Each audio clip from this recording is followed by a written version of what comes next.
So hello साथी दर्शन नमस्ते सबैजनालाई। आज हामी यहाँ गार्डनमा घुम्न आएको छौँ र यताको माहौल यस्तो छ। अब म यहाँ हाम्रो नेपाली दाजुभाइहरूलाई खोज्दै हिँड्ने छु कहाँनिर के कस्तो छ भनेर। र यहाँ देख्न सकिन्छ यस्तो यस्तो ठाउँहरू छ।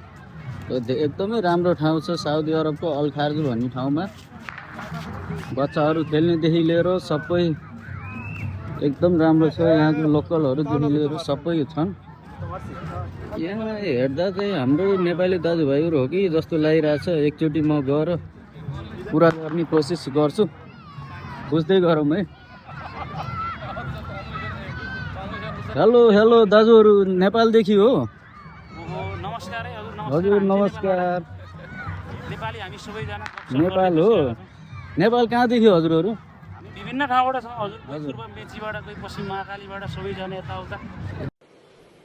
अच्छा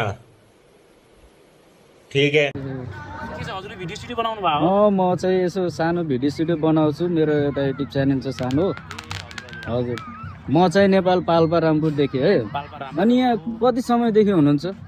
हामी धेरै लामो समयदेखि नै छौँ सर यतातिर। अब कोही क्या बात है सर, क्या बात है सर, क्या बात, ये बात है। दारीजुमा पुलिसको एउटा समग्र रूपमा भन्नुपर्दा होइन, कोही मान्छेको कोही दारीजुमा फुल्दै गरेको हुनुहुन्छ, कोही दारीजुमा आउँदै गरेको पनि हुनुहुन्छ। सबैको आफ्नै छ सर यहाँनिर। अब गतिविधि भन्ने हो भने होइन, लगभग लगभग यहाँ बसियो अब केही वर्ष नै। परदेशको बसाइ रमाइलै छ भनौँ, साथीहरूसँग यसरी जुटिएको छ।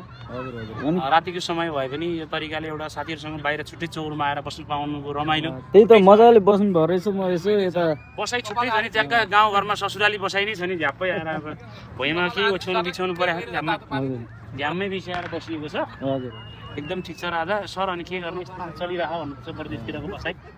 भनेपछि धेरै सालदेखि हुनुहुन्छ साउदीमा? हजुर निकै लामो सालै भन्नुपर्छ, 8-9 साल, 2-4 साल भनेको धेरै नै हो भन्ने बुझिन्छ। किनकि अब आफ्नो जन्मभूमि, आफ्नो देश, आफ्नो परिवारबाट यति टाढा भएर बस्नु पर्नेको जुन पीडालाई समेट्ने हो त्यो तरिकाले भने निकै लामो समय नै भन्नुपर्छ। 1 वर्षमा 12 महिना हुन्छ, 1 महिनामा 30 दिन हुन्छ भनेपछि त्यो तरिकाले हिसाब गर्ने हो भने निकै धेरै साल हो भन्ने बुझिन्छ सर।